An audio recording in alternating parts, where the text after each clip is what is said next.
Hey, this is CJ here from the Smash Datalyzers. Welcome back to a new podcast approaches. Finally, I'm host for once because everyone else has done it.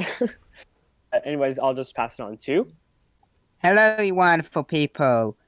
Hopefully having a golden day, not the true star today, as we have a special guest who Ant will introduce. Oi oi! AntKeepsGaming here, and today we have Space King from the Assist Alliance. Now I know what you guys are thinking, why are we doing the video on Sunday? Usually it's a Saturday or it's a live stream on a Friday. Well, for reasons we'll get into later on in the podcast, but for now, it is what it is. I'm starting to become a regular, aren't I? It's fine. Yeah, it's fine. Well, it's glad to have you back here, Space King. As I said, we want to check into one of our friends, the Assist Alliance, and just give us an update, really, on how you guys are and how you self are, really. I think I explained in the last couple podcasts that I've been taking a bit more of an offhand approach just because, it's like my mental health and stress and all that. But I will say that, even in this more offhand approach, I can see that things are going a bit better than they were in the past few weeks, There was a lot of drama with the whole hacking incident stuff, but right now, just go into our Discord and check around and stuff and talk to people. It's pretty chill right now. Pretty chill right now. And I got to say, that's definitely preferable to what we've been almost practically used to at this point. So definitely, it's been nice lately. Nice, that's for sure. And I will say that part of that, though, is that we've sort of had to almost close our doors because we were with the whole hacking threat. We turned off all server invites, so there's not anyone new coming in right now. But the people that are there, though, it's sort of like a curated community right now where people that are there are people that want to be there and people that want to be social and stuff and respectful. So it's honestly kind of better, and we're debating whether or not to keep it this way. Yeah, I think that's what everyone's got to be, just respectful of one another and stuff, and then everyone would just get on fine, So it's just like any sort of like Discord and community. Just have respect for one another and don't be a douche. Don't be that person. Nobody wants to be that person. We've had like 7 that douches before, so we're almost used to this crap. Well, to be honest, like I can't see why, like people do what they do, and people say the stuff that they say and stuff like that. Especially if like you guys seem pretty chill and stuff. I can't see why anyone would want to like be horrible to you guys or cause you any sort of drama or anything. So it's the same with us. It's just like we just like just not just us, as anyone else really. Like you just want to be chill and relax, and it's some just idiot just comes along and just ruins your day. If you I tell you what, speaking of that, actually, I was speaking with the guys. This is going quite off topic because I really want to speak about the Assist Alliance and see how they're doing. We're actually trying to find like a female like content creator that does like Smash related stuff, but we can't find one. It'd be nice to have like some female representation on here at some point. Smash is kind of a sausage fest, to be honest. I know, yeah, 100%. It's like it's very hard to find like any like female Smash creators or even like leakers or like not like leak discussion videos sort of people. And if anyone's watching, just let us know and send them our way. We don't mind having a guest. Content. I do have one idea, but she's not a video maker or content creator, but she is very prominent in the Smash community. All right. I'm trying to remember the name of the girl. She makes this like really cutesy Smash Bros themed art. I'm trying to remember. God, she's on the tip of my tongue. Is she on Twitter or? Yeah, she's on Twitter. I'm trying to see. She has a very bubbly art style, like very circular, rounded. She also has like this one comic where it's like in addition to Kirby, all of the Smash DLC characters were survivors of Galeem's attack. But yeah, we do need to get like a female guest would be nice to definitely have on the podcast at some point. Okay, I found the artist, I think. Oh, okay. Assuming that is still active. Okay. They're called Kira, but they are big accounts. So, although you had Papagino's and he was big too. So, And we she had, makes a lot of. and we've had Brawl Fan last week with 50k.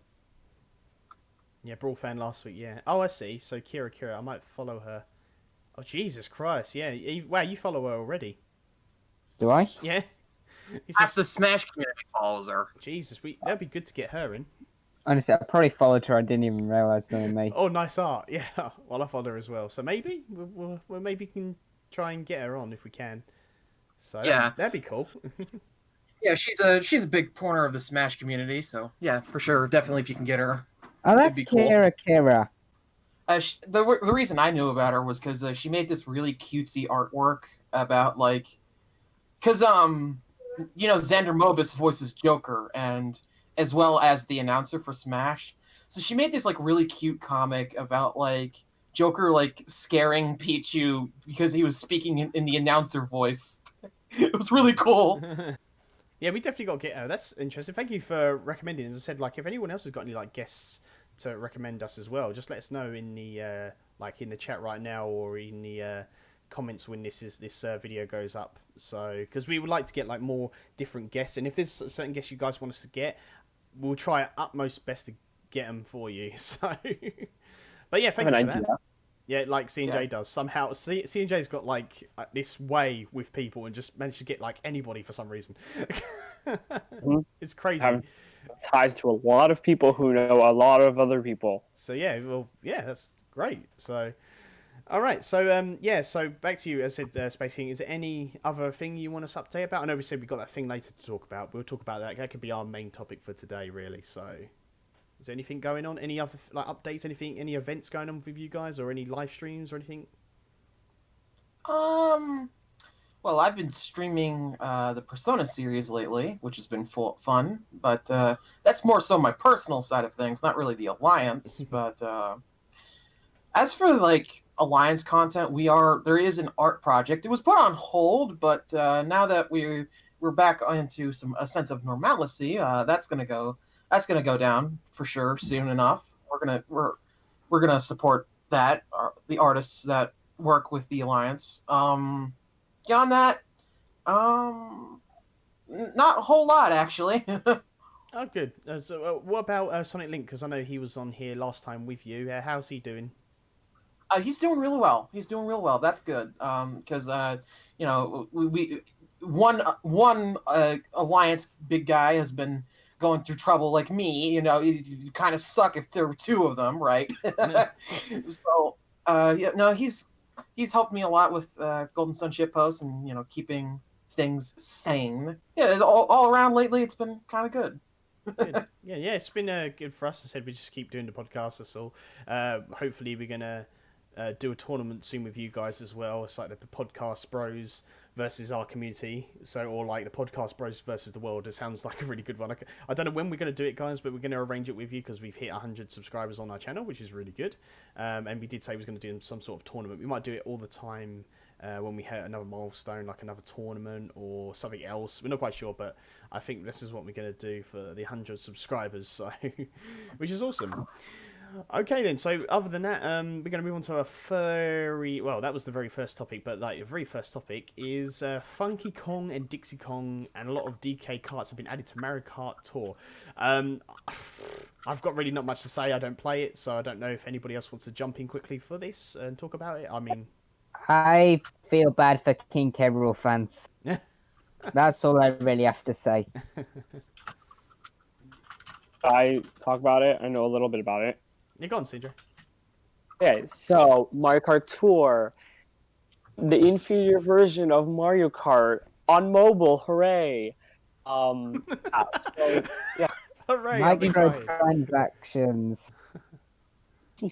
Basically, each 2 weeks, each other Wednesday, are about at least 2 new characters that are added to Mario Kart Tour.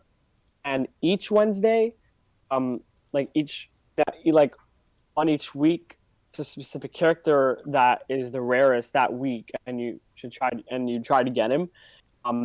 This week, these next 2 weeks are for Funky Kong and Dixie Kong. As we all know, Funky Kong was the most broken character in Mario Kart Wii, aka my favorite Mario Kart game. And Dixie Kong apparently is also a character that's very surprising. But honestly, I just want Candy Kong in. Candy Kong is the only character I want, really. And yeah, also a lot of. I guess there's two big reasons why you want Candy Kong in there, yeah?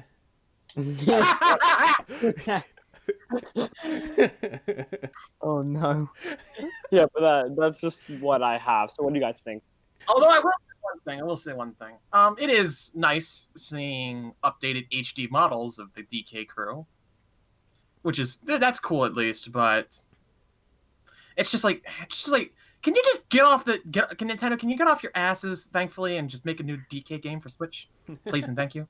Well, what I was thinking is, oh yeah, we want Funky Kong, we want Dixie Kong in Smash. You know what the next best thing is? Mario Kart Tour. But forget about King K. Rool. He's a dead character. What did Sakurai put him in the Smash? Didn't King K. Rool get in purely because of the demand? I think I so. have a strong feeling with regards to the future of the Donkey Kong series, considering each subsequent modern DK game, they've had more of the classic DK characters in. Because, like, the first Returns, they approached it with a lot of trepidation. They only had DK, and they had Diddy, and they had I think Funky was a shopkeep, and that was it. I'm pretty sure, right? And then we get to Tropical Freeze, and they have Dixie, and they have Cranky. So logically speaking, they're adding more of the DK universe in with each game. So I'd assume that for the next main Donkey Kong game, we'll probably see King K. Rool return as the villain. I mean, what was that? At least that's what makes sense to me. Because otherwise, it's just like, why would you even bother bringing him back in Smash then? Just watch us get something like Chunky Kong next. Somebody said, like, what is it? Cranky Kong has a playable fight. I wouldn't complain. I feel like Donkey Kong should have 4 characters, like Metroid. Yeah, I agree. I feel like if they get another rep, though, I would prefer Cranky. It should be Dixie if it gets another. It would have to be Dixie. Mm. But I won't lie, I'd prefer Cranky. And I'm gonna guess CNJ would prefer Candy Kong. There's 2 reasons, I said. Then there's Chunky. 2 very round reasons. Yeah, the pure eye candy. I don't know how I managed to turn Mario Kart Tour into something of an interesting topic, but that's why you have me. I'll just be honest, Mario Kart Tour is the least appealing game I have ever seen. What about Fortnite? I would sooner play Fortnite, because at least it's not attempting to bastardize an old series. It bastardized itself, not a good old series. All right, so CJ, sorry, you've gone so quiet. I know you played this game, and it's a subject you wanted to talk about. Literally, like, this is all we got for it. And we turned it into Candy Kong, Okay. the Mai Shiranui of Nintendo. All right, so let's go on to the next topic. So I don't know much about this. So C&J, if you want to do this one, because I don't know much. I know Space King, you've got a lot to talk about this as well. Well, not a lot, but you got something to add to this. So C&J. Okay, so let's see. New Game Expo on June 30th, 23rd, released 14 Japanese-centric, basically just means Japanese publishers will be there. So it's sort of like E3 and Tokyo Game Show sort of combined in a way. And like these 14 companies are gonna have like their own presentations sort of. So they actually showed which of the 14 are going to be there. So I'll just read them out now. Sega, Atlas, Natsume, Idea Factory, Spike Chunsoft, Koei Tecmo, Junho America, Actil, Arc System Works, Aizum, Anti Creates, Grasshopper Manufacturer, Akasis Games, Is America, Way Forward, and SNK. Yeah, actually, I'm pretty hyped for these. The only ones I'm actually really hyped are Sega, Atlas, Koei Tecmo, and I think SNK. Like Sega mostly for Sonic, Atlas and Koei Tecmo for Persona 5 Scramble, and SNK because I love King of Fighters. Like predictions, really for Sega, I Go- think. I'm gonna go big with my predictions on this. So go ahead though. Okay, like for Sega, probably just like a new Sonic 3D game. We're supposed to get one, and plus this year is the I think 29th anniversary of Sonic or 28th. Oh, I know 30th is next year. Yeah, and then Atlas. Hopefully, Megami Tensei 5 is going to get another teaser. No, it's not going to get released. Maybe Persona 5 Scramble localization for America. Hopefully, This is a Japanese show though, so I wouldn't expect that. Yeah, okay. You have a point there. And then SNK probably just like Fighters 15. Maybe Koei Tecmo is just basically for Atlas because they're developing Persona 5 Scramble. So yeah, that's all for my predictions. I don't know anything else about any other company, but it's basically all. Okay, I can go ahead there with my some predictions there. Yeah. Okay, so you guys, wonderful and Yukiko best girl here. I mean, I'm only saying the fact. I'm part of the cult of Yukiko. Guys seem very familiar with Persona, so you probably know how their Persona seems to operate on a bi-yearly schedule with regards to its announcements. So, the last time where we got Persona 5 Scramble and we got Persona 5 Royal announced back to back, it was at Persona Super Live, which was this concert stuff that they hosted, right? And then exactly 2 years before that, we got, I do believe it was Persona Q2, in addition to the Persona 3 and 5 dancing games, right? And then you go even further back than that. In 2014, there was the actual announcement of Persona 5 itself, right? So, my thought process is that they probably had intended to have an event to announce upcoming Persona titles at. They probably had something planned. They could be taking this as an opportunity to go ahead and announce some stuff. And to that angle, I think we'll probably get the final Persona 5 spin-off game and then an actual tease for Persona 6 for the next gen. Nothing besides it was like say Persona 6 is in development and that's it. Like Metroid 5 Prime 4 tier announcement and that's it. Sad. I have no idea what you're on about throughout the entire thing. No, that's just how it reads to me because Atlas operates on a bi-yearly announcement schedule, so it makes the most sense to me that they would probably want to cram some stuff in here. And as for what that final Persona 5 spinoff might be, my thoughts are actually that it could be because our Arc Systems Works is there. It could be Persona 5 Arena. Gosh, I actually need that. Didn't Persona 4 Arena have some Persona 3 characters? Yes, it did. So you could expect, and they were actually aged up. The story had progressed a little bit for them, right? So you could probably see maybe some Persona 4 characters, although a bit older in Persona 5 Arena, which would be cool. I expect you to go. Persona fighting game, like a Persona Arena, sort of like all main characters from 1 through 5 or something like that. That would be amazing, but that's not how Atlas operates. It's a bit unrealistic. And I'm going to make this prediction. We will see no announcement for a Switch port of Persona 5 or any Persona game. I'm just going to say that right. It's not happening, sadly. That definitely seems like something. If Persona 5 is going to Royal is going to come to the Switch, it seems like a Nintendo Direct tier announcement. That's something they would put into a Direct for sure, and that would not be here. I don't care if Persona 5 Royal comes to Switch. I just want Persona 4 Golden, in all honesty. That's fair, actually. That's absolutely fair. That game probably deserves a remaster. It's trapped on Vita Island, and that's sad. Let's see 5 Royal ported, but I just really want Persona 4 Gold. I'm weird. No, you're not weird. That's a normal expectation. Beyond that, for the other developers that are there, considering Grasshopper is there, I could definitely see there being a tease for No More Heroes 3. Specifically, maybe a little bit of gameplay footage, because for the most part, it's all been cutscenes that we've seen so far. Really cool cutscenes, really enticing cutscenes that drag you into the story, but nothing hard gameplay, which I think now would be the time to show for that. Considering that this seems like to be just like the Japanese equivalent to E3, because E3 is no longer a thing. I wouldn't personally expect anything big from Sega, just because Aaron Weber or whoever the hell his name was, he said that they're taking longer on Sonic games. So I personally don't expect a major Sonic announcement until the end of this year or next year.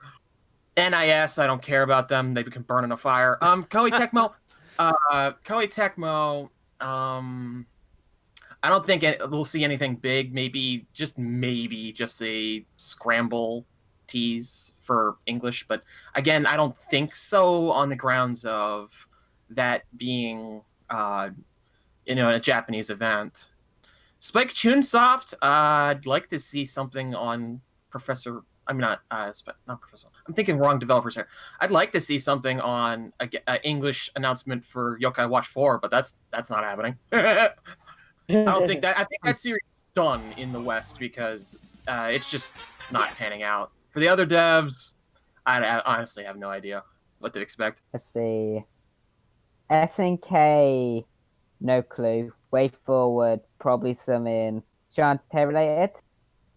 Koei Tecmo, maybe something, maybe a Dead Life spin-off. Probably not, but maybe. Awkward System, probably a new Persona game. Okay, I just see that you posted the 4chan link in there. Yeah. Okay, I do not think you're getting remakes of Persona 1 or 2.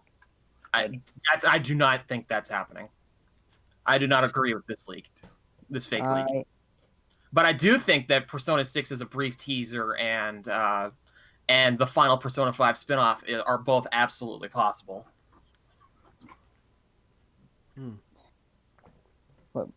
Let's just get a sports game as a final Persona 5 spin-off. Did someone say something about Shantae, because like being there or something?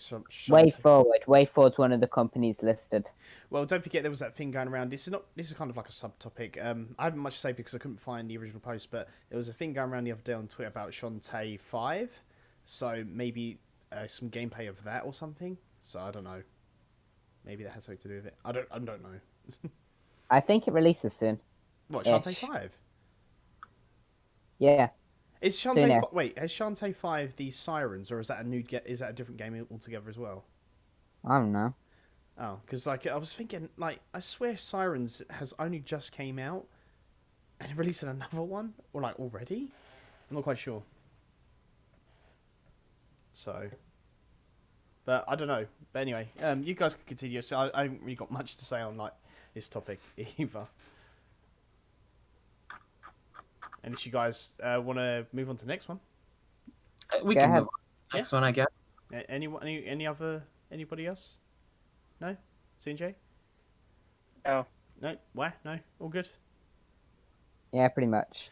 Cool. Again, something I don't know much about, but the first look at the Cuphead show, has anyone seen that? Would you guys, even if you haven't seen it, got any opinions on it or anything? So I have to give more information. Yeah. This is all you. I know they've revealed it, but I haven't seen it, so I don't think it's going to be interesting. Until right now. What'd you say? I didn't know that this was a thing. Yeah, when I first saw Cuphead in the animation they did for it, I was like, they're gonna make a TV series. There is no other way they would do this. I know it's a good, different sort of animation style, and I like it, but I'm thinking they're gonna definitely make a series of this. I didn't call it or like announce it or anything like this, but I just knew they was gonna do it. And then, lo and behold, there's now a TV show series. I think it's on Netflix. Netflix. Yeah. So the title is called The Cuphead Show. It is directed by Dave Waston and Cosmo Surgenson. Countries that it's going to air in is USA, Canada, and Ireland. I'm very sorry for you guys. Running time will be 10 minutes, and there will be 11 episodes. The targeted public will be for kids and family. Credits action by Netflix, and the directed is basically just the same. Description for is the video game that smashed onto the scene with a gorgeous retro animation style, crazy boss brawls, and nearly impossible gameplay now comes to life in The Cuphead Show. This character-driven comedy follows the unique misadventures of the impulsive Cuphead and his cautious but easily swayed brother Mugman. Any That's all. opinions? Sounds like it could be fun, but I probably think it will be if it follows the art style of the game, it'll be a nightmare to animate. I believe it's digital animation. I thought maybe it was because it's the old school. Was it 1960s cartoons? I believe. The style, like a animation, 1960s. yeah, 96. Yeah. So that animation, because I thought it was literally just going to transfer that, but it looks like if it's a bit different, then maybe. I mean, I probably will give it a look because obviously it's game related first. Anything to do with games, If they're doing digital art, it's purely for the sake of making the show more approachable for the animation staff, because that is an extremely difficult style to capture today. That is an extremely difficult style, especially with, like, the deadlines on animation. Like, if you think that video games are rushed, wait till you see cartoons or anime behind nightmare stories. Basically, it's like a constant, perpetual state of crunch.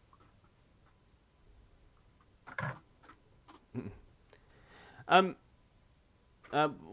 think last week we talked about maybe a Kingdom Hearts live action as well, so I don't know how you feel about that. If that happens, I want to die. I want to die. So, it would be written as non-canon, but Nomura would find a way to force it to be canon. Oh, cool. The Kingdom Hearts lore just thickens. I can't wait for live action Mickey. They don't know when to not make a spin-off canon. This conversation is canon. You know what we need? What we do need? We need an epic Mickey live action show. Imagine seeing Mad Doctor in action. I guess you're not laughing like me because you not know anything about the game. Yep. Sorry. Just look up Mad Doctor. You're gonna regret it. Who played that shit?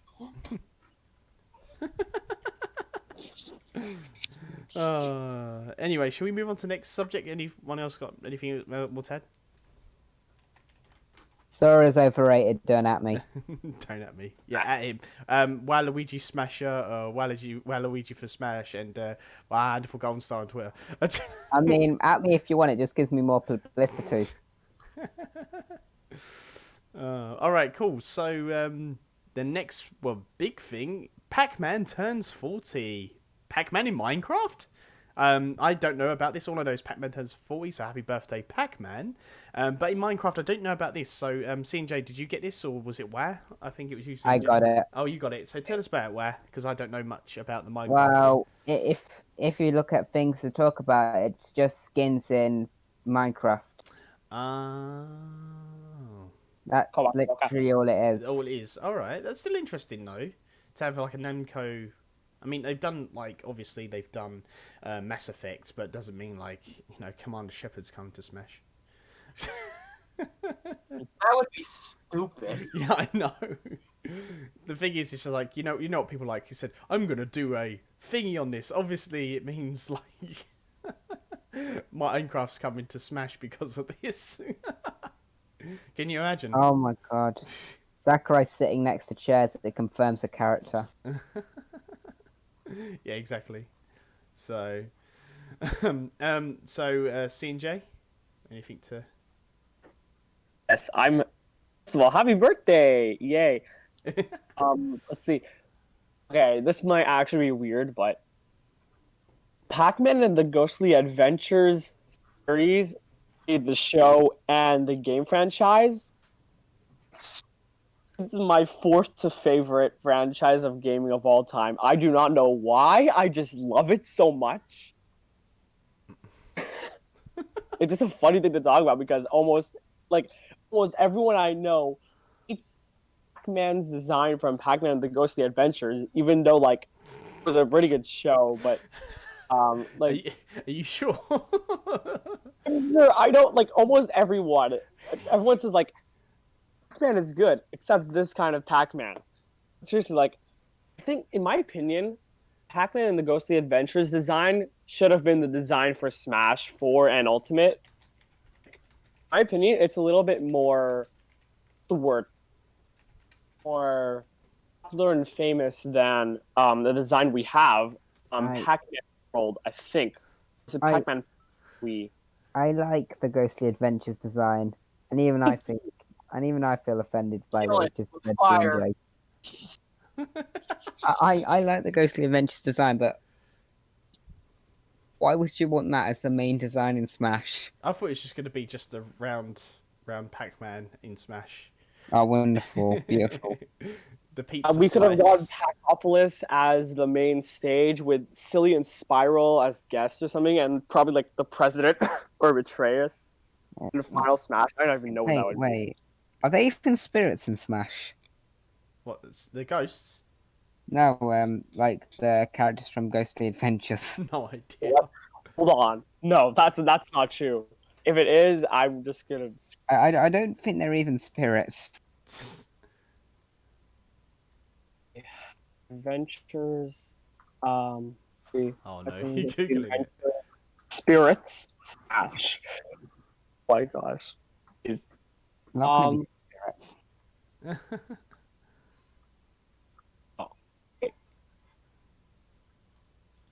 no. Why not? God, are you kidding me? No, there's no Ghost Adventure Spirits. Knew it. None of them Sakurai. Nah. I mean, to be fair, I never played the game. The cartoon was alright, never played the game. Oh, and because Honestly, for a long time, I didn't even realize there was a Ghostly Adventures game. Okay, so What are you doing in Smash? Dang.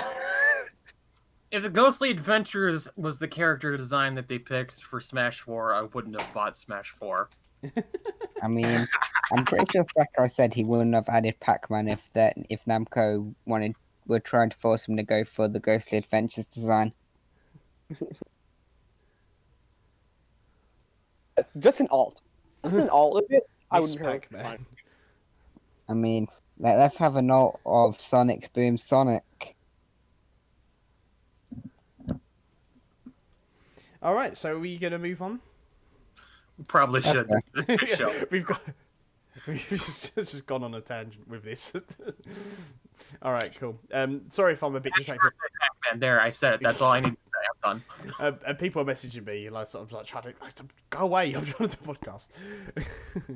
All right, so C&J, if you want to talk about the next one? Yes. And this is actually one of my most favorite topics I want to talk about. Booker from Persona 5 is in Catherine Fullbody on Switch for DLC. So basically, if you do not know, Catherine Fullbody is a game developed by Atlas, which is basically about this man, this adult sort of, that escapes from his dreams at night by climbing up a weird tower.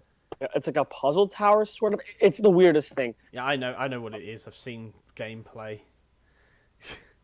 It was showcased in the Nintendo Direct Mini on March 26th. C&J just hopes Candy Kong's in it.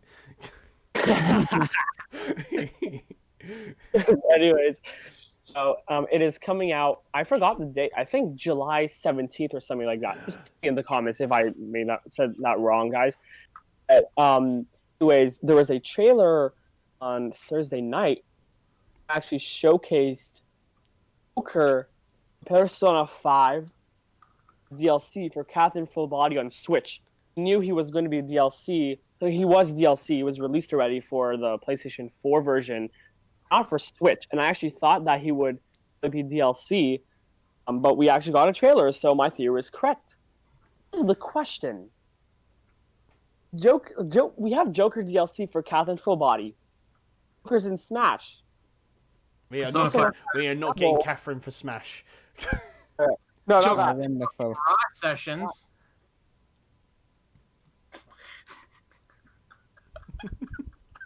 It's just kind of hilarious to me. Anyways, Persona 5 Scramble on Switch. There's something missing. Where the llama is Persona 5 on Switch? Oh, God. Just that or Royaru. I'm sorry, but I've had to cancel it. I'm you- of the I'm pretty sure at this point Atlas is just sitting there thinking we're not going to do it just to piss every fan off. No, okay. I actually have something to add here on that topic. If you actually look at the lineup, right, of how Catherine Full Body was announced, and then it was announced for Switch, okay? It was announced almost exactly a year after it released on PS4 and Vita in Japan. Okay. So the thing is that it was strange that Catherine Full Body was on Vita of all things, but not the Switch, which led a lot of people to speculate that there was some sort of timed exclusivity contract in play. Also, can people hear me?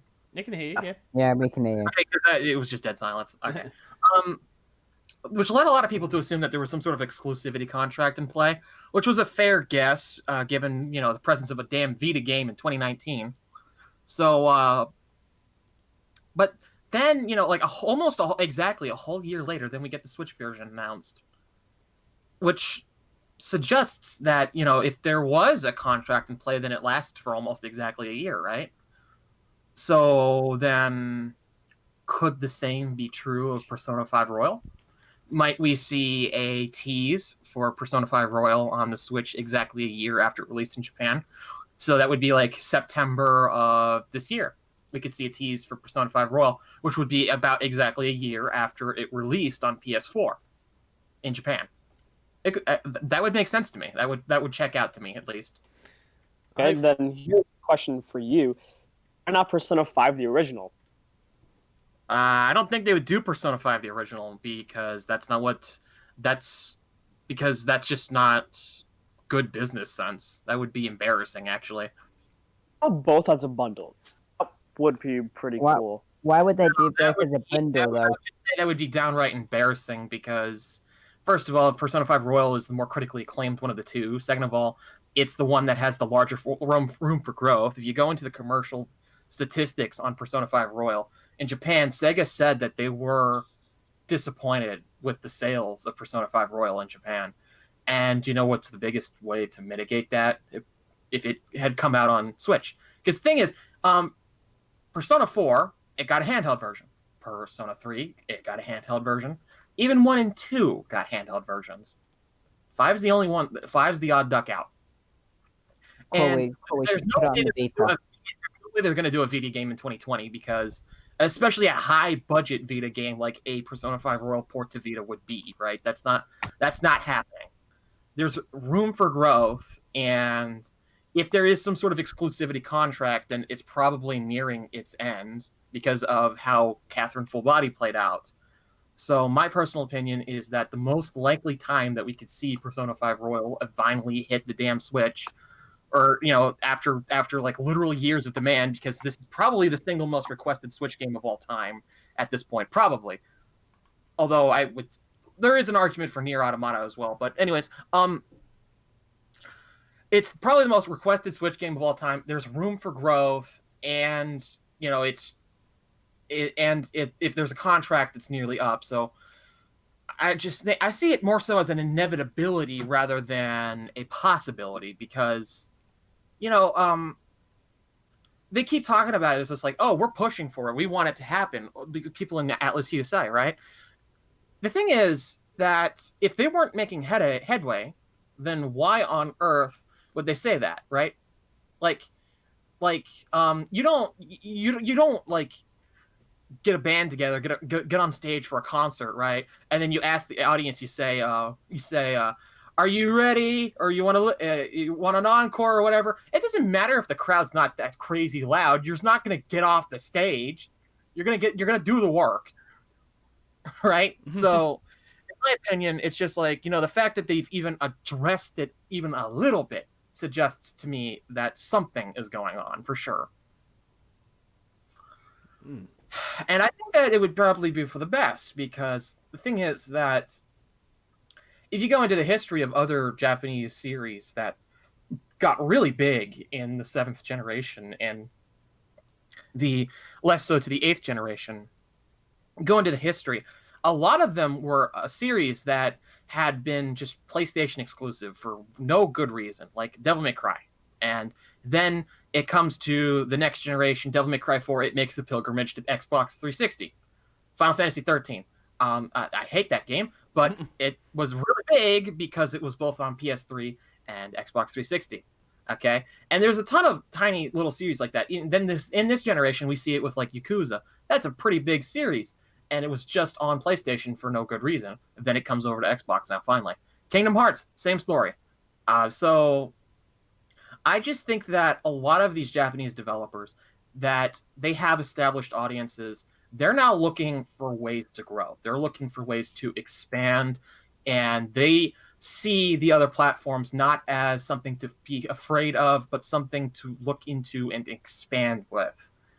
So to my mind, even if it's not Persona 5 Royal, I would be genuinely shocked if, say, Persona 6 comes out in like 2022, it doesn't get a Switch port. I'd be shocked.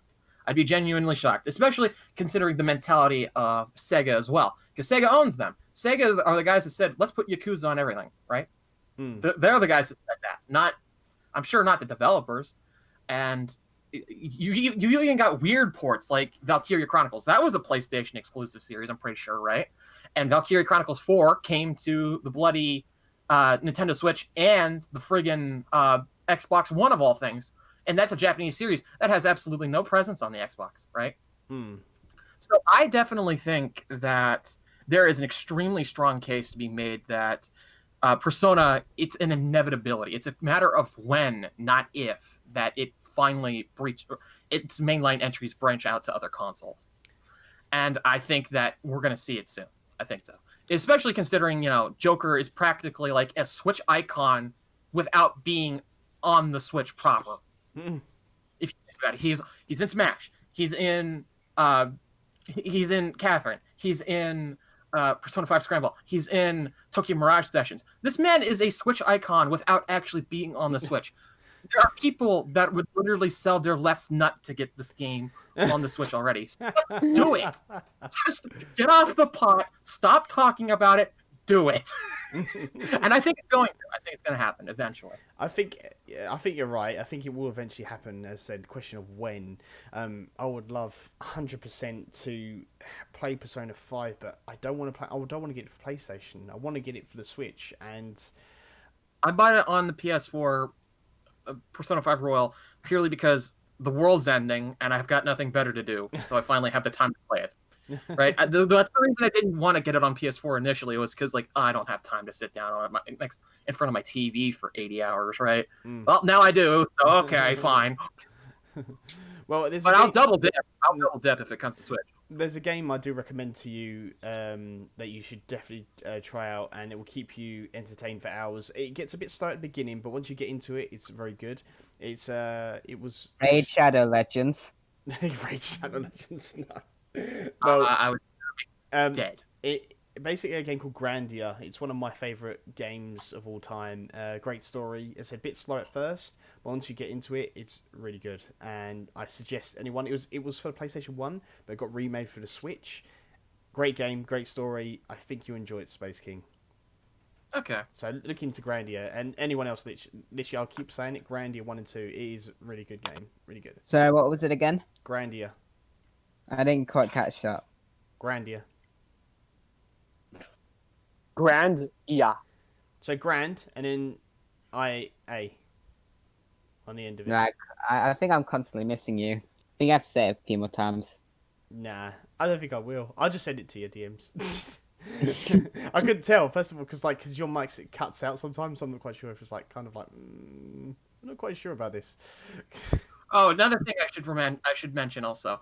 Catherine Full Body was developed in Persona 5's engine, so we know that even the engine technology works perfectly fine on Switch now. So yeah, it's gonna happen, I think. Wasn't I it the hope so. base for Persona 5? What? It was the base for Persona 5, and then they just like Catherine Full Body was just the base of Persona 5, if I'm correct. Basically, Catherine Full Body was like an exploratory development, basically exploratory work into HD development, because it was the Persona team's first ever HD game, if I'm not mistaken, right? It was their first ever HD game. Now, Catherine did not serve as the technical basis of Persona 5, but it did teach them many of the needed lessons when it comes to HD development and how to make their art style and characters look good in HD. Now, as for Catherine Full Body actually has a brand new engine, which is just the Persona 5 engine that they developed, because they developed a new engine for Persona 5. So you're not entirely right, but you're not entirely wrong. It's like they applied what they learned basically in that situation. Okay then. Okay, so anything else to add, or is that enough? I think we've gone over a lot with the Persona stuff. I said, wow, anything with yourself?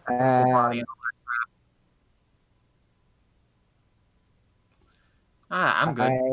The only thing I can really say is I hope they do more than just Persona 5.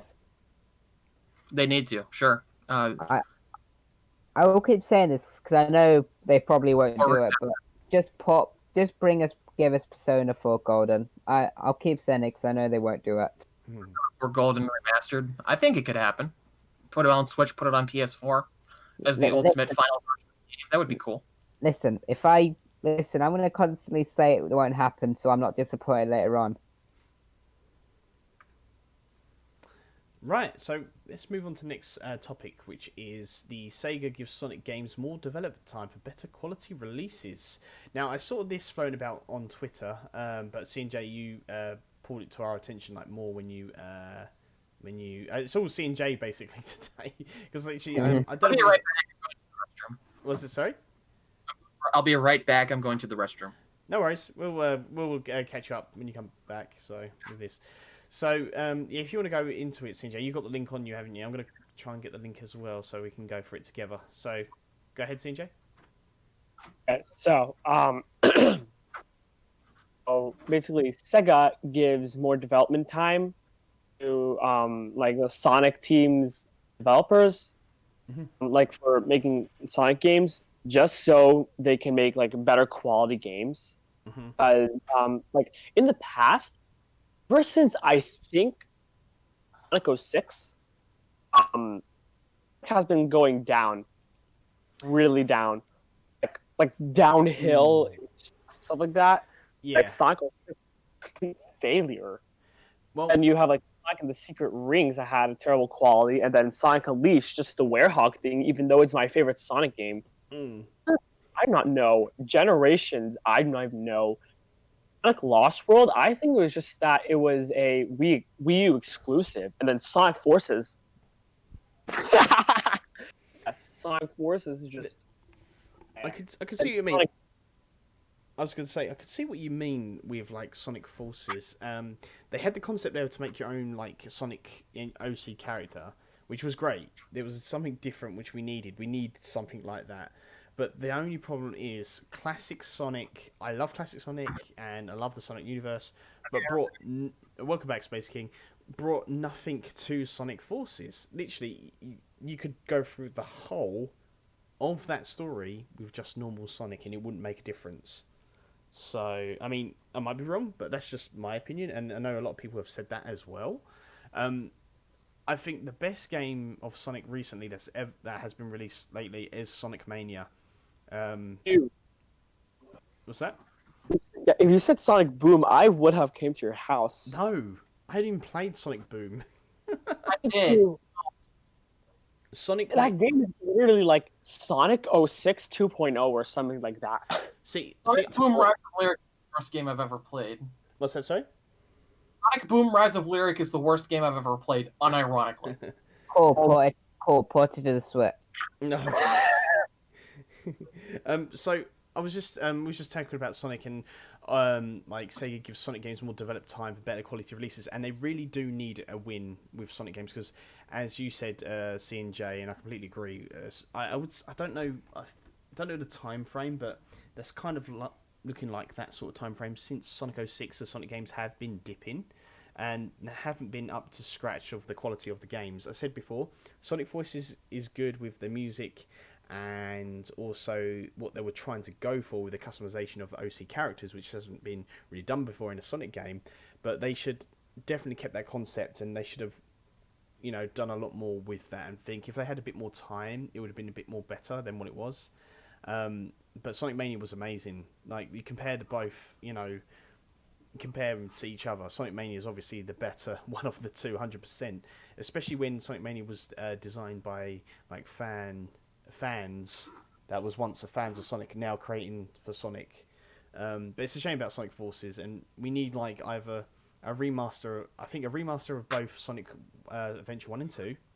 And also maybe Sonic Adventure 3, but I don't know how or what the story would be about that. And it would be quite good. I think that's the only thing to redeem Sonic at this point, because they're adding unnecessary things. I've heard stuff about Sonic Boom, and is it Sonic Boom Rise of the Lyric, or is it Sonic Rise of the Lyric? Wait, what is Sonic it? Rise of Lyric.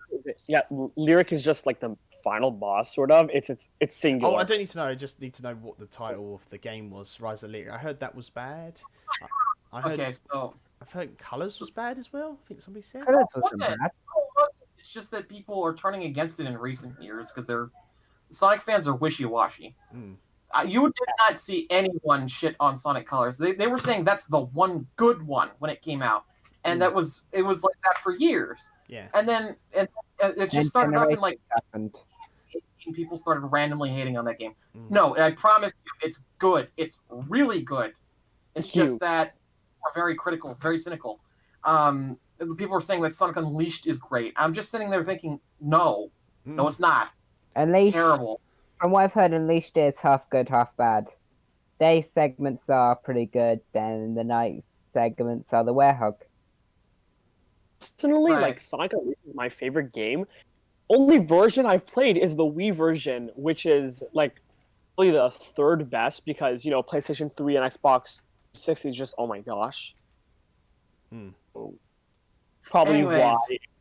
why. Anyways, like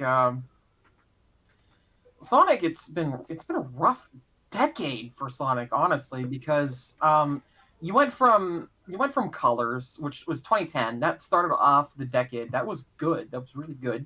And then you had another good one, Sonic Generations, which is the immediate follow-up. Okay, that was another good one. And then you go to Sonic Lost World, which is blah. Mm. Then you go to Sonic Boom Rise of Lyric, which is just like just stab me to death, please. It was Just call it Sonic 06 2.0. Nah, just make a deluxe version. It was just god awful. Then you go to Sonic Forces, which is just like game. It is the game equivalent to sticking your head in a toilet willingly, and there's piss in it. Awful. It is low. Sonic Forces is. It is Yeah, the but worst now you're boost. deviant. Yeah, but guess what? Now you're deviant Sonic OC is canon. It's the worst boost formula Sonic game.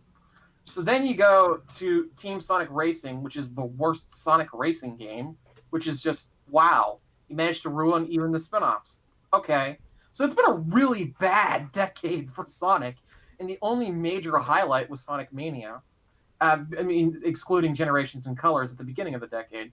So they are in desperate need of a win. Because I would argue that Sonic is actually, like, people were talking about, the dark age of Sonic. Like, no, No. If you, colors and generations were a brief diversion. The Dark Age of Sonic never ended. Hmm. Yeah, I think you hit the nail on the head. Sonic absolutely needs a win at this point. Anything good, just anything. And hopefully with this new time they're allowed to use for it, they can actually make a decent Sonic game. So... I'll be honest. In Sonic's current space in gaming, he ain't gonna die most likely. Mm-hmm. He may become a joke of games again, but he ain't gonna die. His games will still be at least semi-successful because of the history of the character. Mm. Maurice. Okay, so we're gonna move right along because we obviously want to play some battles as well. So we're gonna try and keep this as quick as we can. Oh damn! I've closed the show notes down. Here we go. All right, okay, so Leaky Pandy. I guess C&J, you wanted to talk about this one because I got nothing to say about this. So that's what I'm gonna be saying to a lot of these subjects. Anyway, if you'd like to continue, C&J. I thought you were talking to Space King. I remember he wanted to talk about him or something like that. No. Go ahead. Well, you both can talk about it. It's up to you guys. I mean, I'm just going to be backing out of this one because I don't know. Literally, I haven't seen any like news or anything. So this is all you guys. And then, so, Leaky Pandy, basically he just said on Twitter that the next Nintendo game to be announced is Pikmin. Maybe next week it would be announced. Leaky Pandy did not specify which Pikmin game it was, but just Pikmin. Honestly, I just think it would be Pikmin 3 Deluxe or Pikmin 4. Now, about Leaky Pandy in general. Sorry, I stutter a lot. That's okay. Anyways, like Leaky Pandy in general, in my opinion, he's sort of like this odd Smash Nintendo leaker, sort of. Like, I've not seen almost anything from him. The only thing I've seen was in a Lax Chris video. Talked about, like, I think, I'm not know, but it's like Crash being in Smash or something like that. Hey, that rhymes. Yeah, that's basically all. And then he just came yesterday or something, said that Pikmin would be the next to be announced next week. So yeah, that's basically just all. Personally, I would just go for Sabi or Vergeman or just myself. Okay, so regarding Leaky Pandy, I got some stuff to say about them. I will say that they have said something that seemed to pan out pretty damn accurately in the past.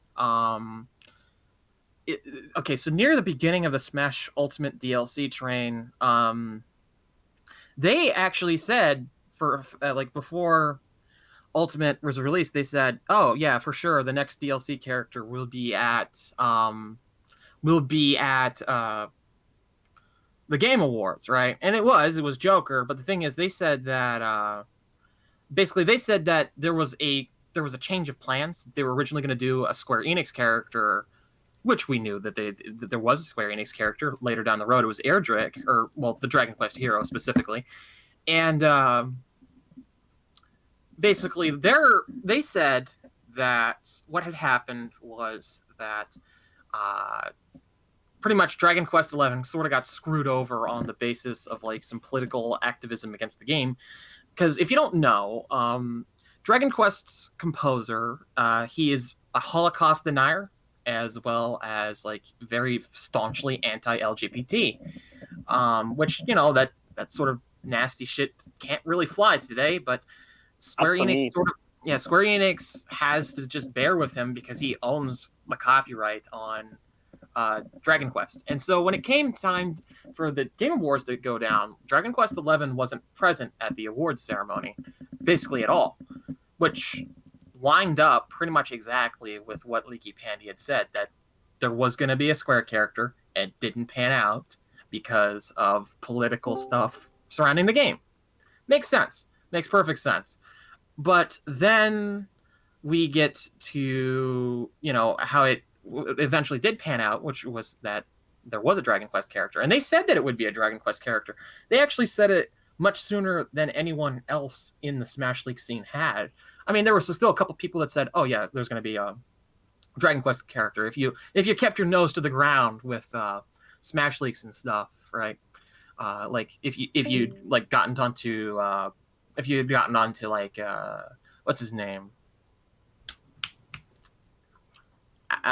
Liam Robertson's, if you gotten onto his Patreon podcasts, like he had talked about some stuff before the launch of Ultimate, and it was known that there was going to be like Square character as DLC.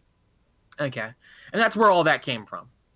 So, Pandy, evidently they know some stuff. Evidently evidently some stuff has panned out. They are familiar with some stuff. But the thing is, Leaky Pandy, they immediately went from having that massive win in their pocket with like calling out how the Dragon Quest and Smash representation, all that went, right? They went from that massive win to just a gargantuan and terrible string of losses and misinformation. Just to quickly interrupt, Sonic Link's just joined, by the way. How's it going, Sonic? Yeah. Hello. Yeah, so they literally went from being on top of the world with the leak stuff to just constant crap, which just suggests to me personally that maybe they had just gotten their hands on something legitimate to start with, and then it immediately went to hell. That's how I felt. Like maybe someone is screwing with them and has been for a long time. Now, as for Pikmin, okay, it would not at all be a shocker if Pikmin is coming to the Switch and soon, because it's one of the last noteworthy Nintendo IPs that's not yet represented on the Switch in some form or fashion. Like one of the final holdouts. So it makes sense if it's soon. It's an extremely safe prediction, if it is a prediction. But at the same time, there have been rumors about Pikmin for years at this point. So you just really have to ask, at what point do these rumors have no basis? It's like the whole Star Fox Racing thing, if you remember that. Like everybody in the league, if you remember that, the whole fucking league community basically stepped forward to say, yeah, that's real.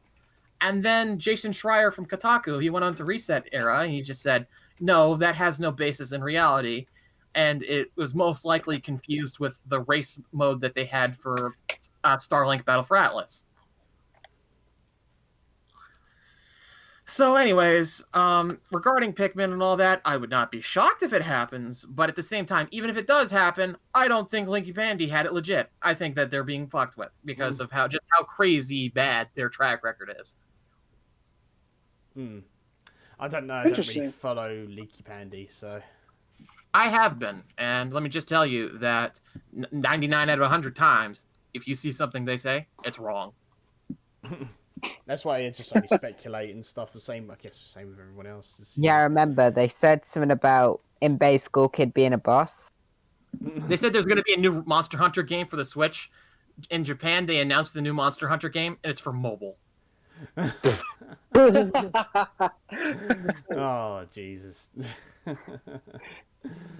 All right. Ouch. So welcome, Sonic Link. Anyway, we're just talking about like Leaky Pandy. If you caught wind of that about Pikmin, I haven't really played Pikmin enough to care about any of this. So really, so I don't know if anyone else has. Where? If you're there, I've only played a demo of what's it. the Pikmin? That was it. Oh, sorry, go on, Sonic Link. Plant animal hybrid creature, and it's adorable. That's a Pikmin. You need to Google it.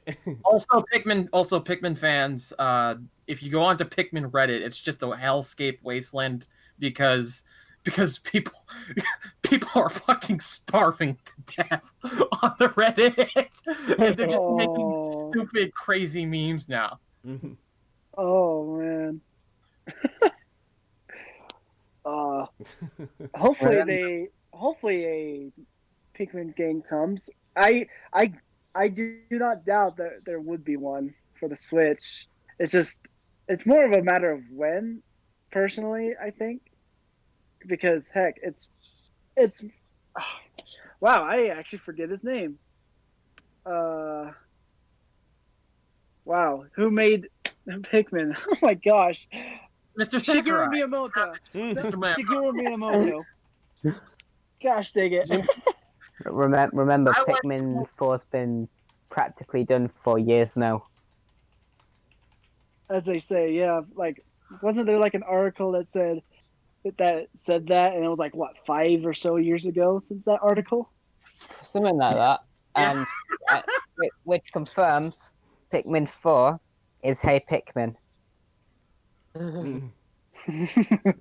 Hey, Pikmin is a good game. Oh god. I never said it wasn't. I just said it's Pikmin 4. Oh Jesus Christ! Seriously. All right, so we move on. So Xenoblade Chronicles Definitive Edition releases the 29th of May. I can't wait to get this, and I know Space King, you've got a lot to talk about this. I've never played a Xenoblade Chronicles or any of the games, and maybe this time I'll pick it up because obviously I haven't played it, and it'd be good, nice new game to get into, I suppose. So It's a really good quarantine game. quarantine for sure. game. Well, I'm playing every other game so far on my stream. I'm streaming like everything at the moment anyway. It's a 70-hour long game, so it's a meaty bitch. So yeah, it's you're gonna have a lot of fun with that one. Okay, so Xenoblade Chronicles Definitive Edition is quite interesting in that it's sort of interesting because it blurs the line between what we would call a conventional remaster and a remake. Although I'm personally in team remake on this debate because of what they've done. So the biggest issues with the original Xenoblade Chronicles were, one, its accessibility, because it was in extremely limited quantities released at GameStop in the USA, and as well as, its graphics. Even me, as a big ardent supporter of Xenoblade, I will say that game looked like crap. And also, its quest system was just archaic, very aged, very bad quest system, which the remake is fixing everything. It's fixing everything that it possibly can to make the game as good as it possibly can. Like, they're fixing stuff in this that I didn't even think that they were going to, or I didn't even think that could be fixed, or that they would even attempt to, right? I'll have quotes from Tetsuya Takahashi, who is the director of the Xeno series right now. And they said they've added an autosave, which I didn't even recall them not having that, right? They added an easy mode. They've added a time attack mode. They've added the ability to watch any cutscene you want to from the main menu again, which is cool because the Xenoblade's cutscenes are amazing. They've added the ability to just equip whatever you want to your characters in what's called fashion gear, which allows you to just have your characters dressed up how you want to, but then behind the scenes you can go in and adjust your character's air quotes actual equipment, right, without changing how they look, so that you can get the better stats of better equipment but keep them looking a certain way. I wouldn't have even thought to have implemented that in the first game, right? So they're going through and they're fixing and improving in a lot of key ways that they really can. With questing, they've totally overhauled it. Now you pick a quest and you go out, and it's like a literal line on the map which will point you directly where you need to go. And it's like, wow, okay, that's actually fantastic. That's even better than what Xenoblade 2 did, because Xenoblade 2, its quest system, it just had a compass, and the compass pointed you in the direction of where you needed to go. But no, they're just literally just like, okay, there's no way this is idiot proof now. You can do this. So, I am extremely excited because Xenoblade has always been my favorite game of all time. I played it back in 2013. Yeah, I loved it. I absolutely loved it. Every year I go back and if I'm not playing it, I at least look at the cutscenes again or watch the story play out again, right? Absolutely, it was a life-changing game for me. Its morals and the things that it put forward deeply resonated and affected me. as well as just like the story. It was like the first grand scale epic story that I had personally recalled experiencing in gaming, because I wasn't big on JRPGs before the first Xenoblade. I was the kid who played the Mario and Luigi series. I was the guy who played Pokemon, and those games don't have epic grandiose stories or anything. So it really resonated with me in a way that other games before that point hadn't. So I'm absolutely over the moon. I have a video on Golden Sun shitpost where they were announcing the game, right? I lost my shit. I lost my shit. And it was appropriate for me to do so because of just how much I've wanted it. They've also, Tetsuya Takahashi, the director, he's also talked about the future as well as the past, about the studio and how far they've come and what they plan to do in the future. They've already got a new game in the pipeline. And no, it's not Breath of the Wild 2. A lot of people were confused about that, because Monolith Soft does help on Zelda games, but they're not working on that game directly. They have two staffs. They have one in Tokyo and they have one in Kyoto. The Kyoto staff are the ones that work with Nintendo on their various projects. Like, they worked on Animal Crossing New Horizons this year. They worked on Animal Crossing Happy Home Designer. They worked on Splatoon 2. You know, they help with that stuff.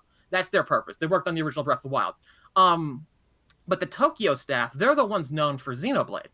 And the Tokyo staff, at one point in time, they were working on 3 projects simultaneously. They were working on Xenoblade Chronicles 2, Torn of the Golden Country. They were working on Xenoblade Chronicles Definitive Edition. And they were working on an unannounced, probably Xeno game that they haven't confirmed yet. So this is extremely... They know how to work under pressure, stretch things thin. And I definitely appreciate that, because, the way a series dies is just by just not having any content. Like, look at Golden Sun. And that pains me to say. Yeah. That's the way a series dies. You have no content, right? No, but no, they are pumping this stuff out, and I'm grateful for it, because I want the Xeno series to be big. I want it to be successful, and I want Monolith Soft to be successful. I really do, because I feel like, Nintendo purchasing them, it was one of the smartest decisions that Nintendo has ever made, because the open world in Legend of Zelda Breath of the Wild was only possible because of them, because Xenoblade Chronicles 1 was a masterpiece. So I can't wait for the future, and I can't wait for the Definitive Edition. I can't wait for what they have in the pipeline, because it's probably Xenoblade 3, probably based on their wording and what they've said before. Around the launch of Xenoblade Chronicles 2, they said in like the collector's book, they said it was like a note from Tetsuya Takahashi. He said, "Oh, thank you for buying this, and we hope in the future we'll get to make Xenoblade Chronicles X2 a new franchise, and Xenoblade Chronicles 3. We hope to do so." I was just like, okay, you're probably working on 3 then. And I feel like I've been going on a mile a minute here, because I have a lot to talk about with this one. You go ahead. I'm just listening. It's just I got nothing to say really for this. So. As for what they've said they've improved directly, they were talking about that. They said that they've changed. Every single character model has been completely changed, which makes sense. The character models were things that looked the roughest. And as for the environments and stuff, they didn't quite like remake those, but rather they just bumped up the graphics as far as they possibly could. And it really does, it's okay. That's an okay compromise, to just like, because the characters were the things that needed improved the most. The characters looked like really bad on the original Wii, but the environment still looked nice. It's just that they were compressed to hell, and the textures weren't so hot, which they've improved in the remake here. They also said that the reason that they don't have like a full orchestra for the new soundtrack, because they also redid the soundtrack, but they didn't do it with a full orchestra. It was because of budgetary concerns, which was a little bit of a worry for me. It was just like, is Nintendo not giving them all the cash they need to do the stuff they want? But then again, it was just like, it is a remake, so it is a slightly lower priority than say like Xenoblade 3 if it's in development, right? Yeah. although they have also clarified, they said, by the way, no, don't worry, Xenoblade Definitive Edition is not taking away from our new project, which was another point of concern for some people. It's just like, well, are you spending all your time making this remake and then not making the next game? Which, that's a fair concern. If you've played the original game and maybe you're not interested in double dipping, maybe you just care about what Monolith Soft has next in the pipeline. But no, apparently that hasn't affected them, and that's good. That's really good because, it doesn't. People don't have to keep waiting and waiting and waiting for the next big thing for them. Which, if this was like someone like Atlas and they were making a remake, you bet your ass that it would affect the development of their next project. Oh boy. Dang. Is anyone picking this up as well? Where? C&J? Sonic? On Xenoblade Edition. Crazy. I actually just want it now. I love it so much that I actually just recreated a song from it, from the Definitive Edition, Return to Galar Plain, just to check that out. Yeah, that's basically all. I just want it now. Same. I have the collector's edition on order from a Best Buy here in the States, and I paid extra so that the shipping would get here day one, because also this is like a personalized birthday gift, because the May 29th is my birthday. It's my 21st birthday. Oh, happy birthday. Oh, snap. Ooh. So yeah, that's as personalized a birthday gift as it gets, basically. Even though I have to pay for it, I was like, I'm fine paying for this, okay? Like, seriously, you're lucky you have money. Yeah, I am. Lucky you have money. Although I live on the cheap side. I'm a college student. I have to live on the cheap side. So yeah. So it's just like basically whenever Nintendo announces a big project that I'm super interested in, like during a direct or whatever, whenever the pre-orders go live, I just pay for it in full, because it's like, okay, fine, I'll just have it, and then I have the cash right when it comes later. That's just how I've always operated. Like, people are just like, why do you keep having games day one? It's just because like whenever they go up, I pre-order them and just pay for them in full so that I have it. And it was the same story for Xenoblade Definitive Edition. Like, literally, no, the day of the trailer, when it went up on GameStop, I pre-ordered it, paid for it in full. I had no regrets there. Absolutely no regrets. Yes, I didn't get to eat my crappy ramen noodles that night. Whatever, I don't care. Xenoblade's more important. Nice. So, any thoughts? I'm sorry, I'm still picking my brain up from the floor. That's okay. Something only tangentially related, though. Because we have Springman in Smash, it's leading me a lot to assuming that Rex is definitely a possibility, because Springman was only excluded from Smash on the basis of the timing, right? And the same story applied to Rex. So I'm thinking that, we're getting ARMS representation, where there's a really good chance of more Xenoblade representation, which I am down for. As for what character it could be Rex, or it could also be Melia from Xenoblade 1. And the reason that I think it could be Melia from Xenoblade 1 is because if you're familiar with the voice actors for Xenoblade, they're all from the UK. And one of the voice actors, her name is Jenna Coleman, who became a big name in the UK for her roles on Doctor Who.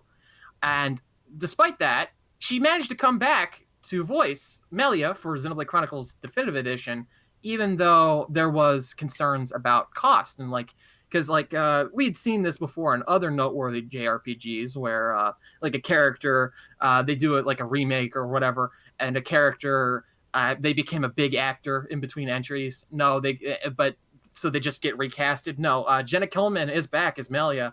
Oh, and Melia is the fan favorite. She is actually people's favorite character, as voted by Japanese fans. And that was like in polls and stuff done all the way back in 2011 when it came out in Japan. So I think that Melia is a possibility, but I also think that Rex is a possibility just to get that Xenoblade 2 representation in there. I don't know.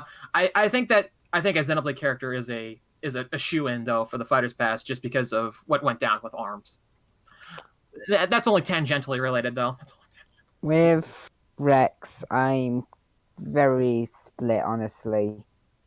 If it wasn't for the me costume bonus, I feel like he honestly would be a front runner, but that one little thing is making me hesitant on his chances.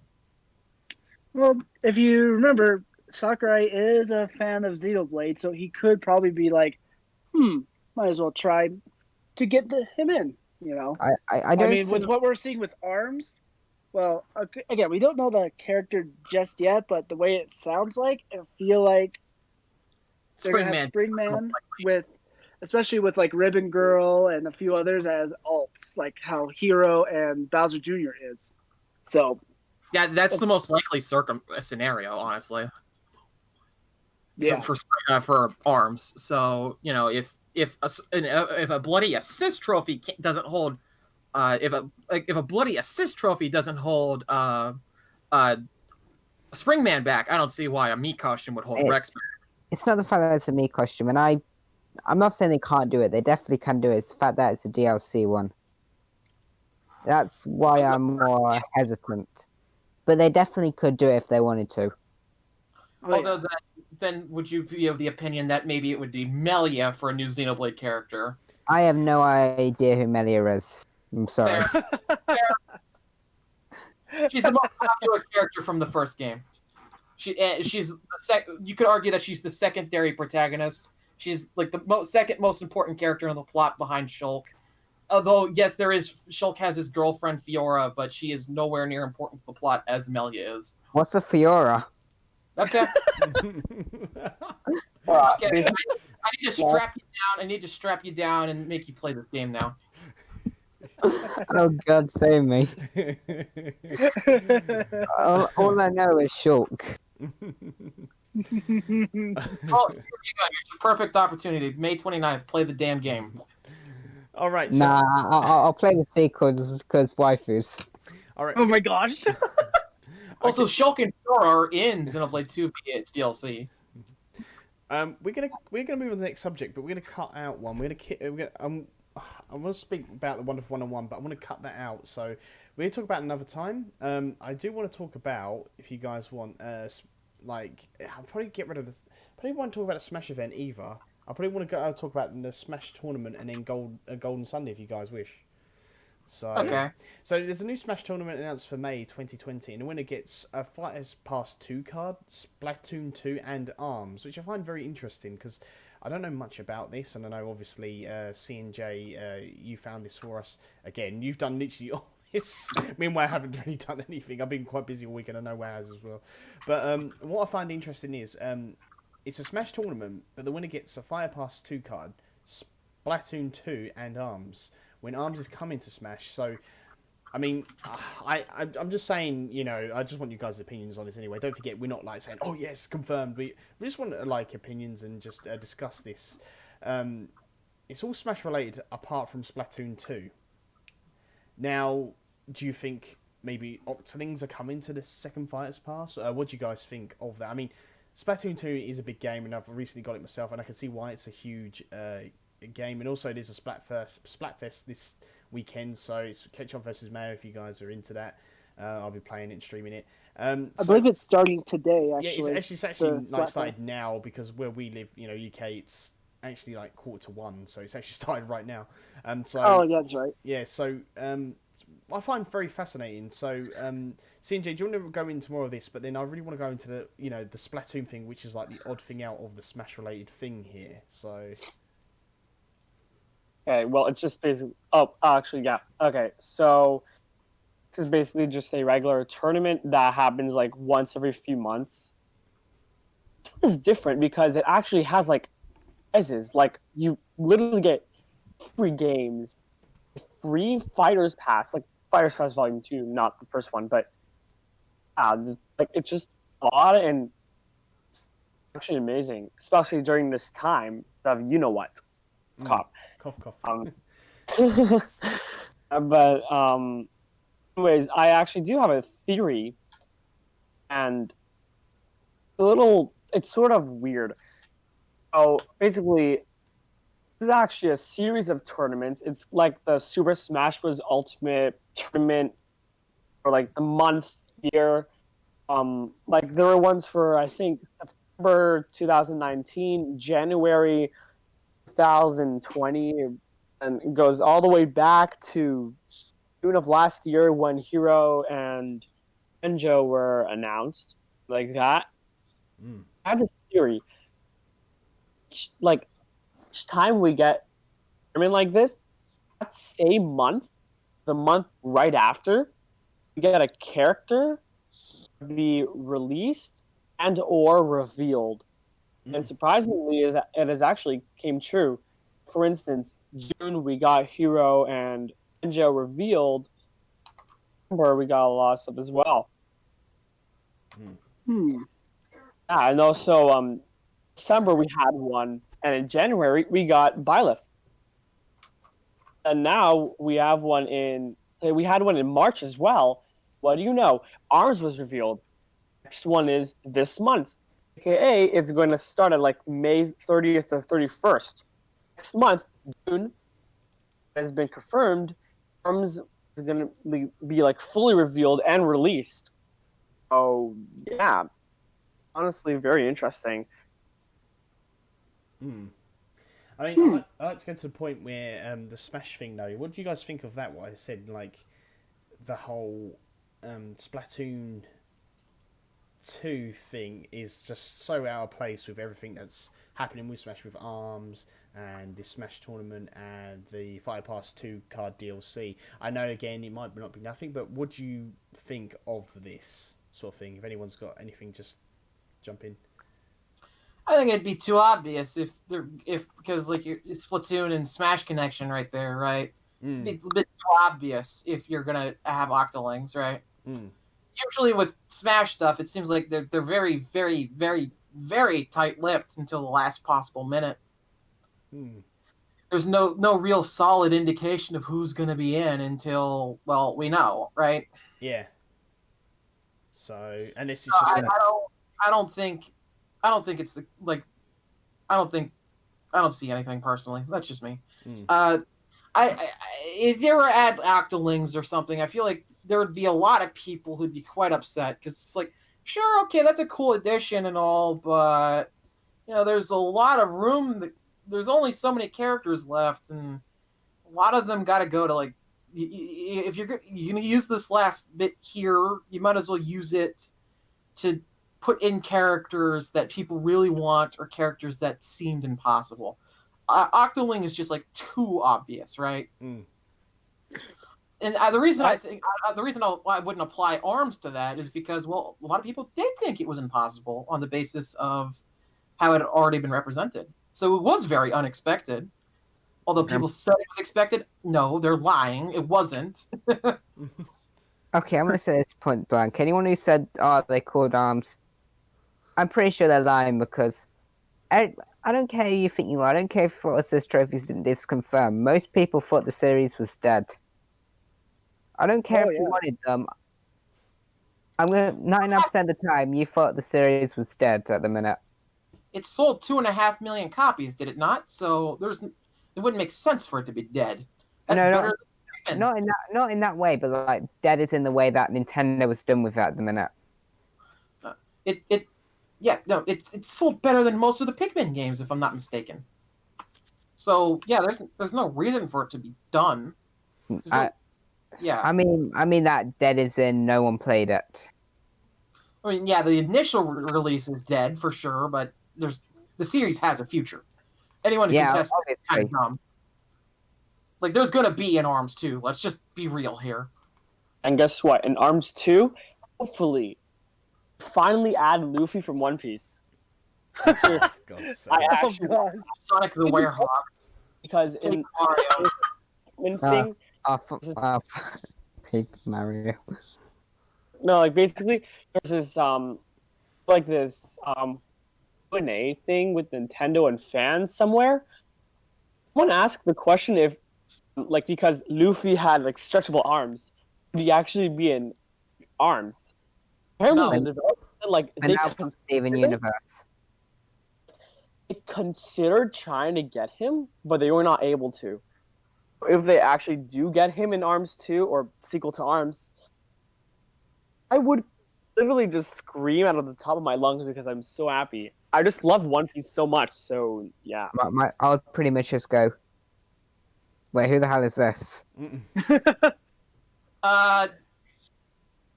Anime pirates.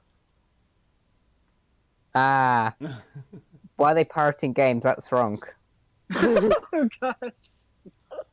Because they hate the world government. Well, fair There you enough. go. And also, they stand up for their friends. I like how I'm not wrong. Sounds like a My Little Pony ripoff. Oh jeez. Pony rip off, really. Be Smash and Luffy's gonna be in arms. This is Twilight Sprinkle from My Little Pony. Oh, I God. want to die. I'm with you on that one. All right, cool. Nah, but forget arms. We need some hands in that. No, it's going to be Paper Mario with the springy arms. That's what it's going to be. That's who it's going to be. Honestly, I can see it. It's not an arms character at all. It's Paper Mario with the folded arms. That would be such. That would be such a troll move. I almost would laugh, but also cry at the same time. Can you imagine? Just like completely. Like, I would laugh because of how ridiculous and how hilarious we got trolled, but at the same time cry because it wasn't going to be Spring Man. Like, I mean, at least they would kill the spirit rule.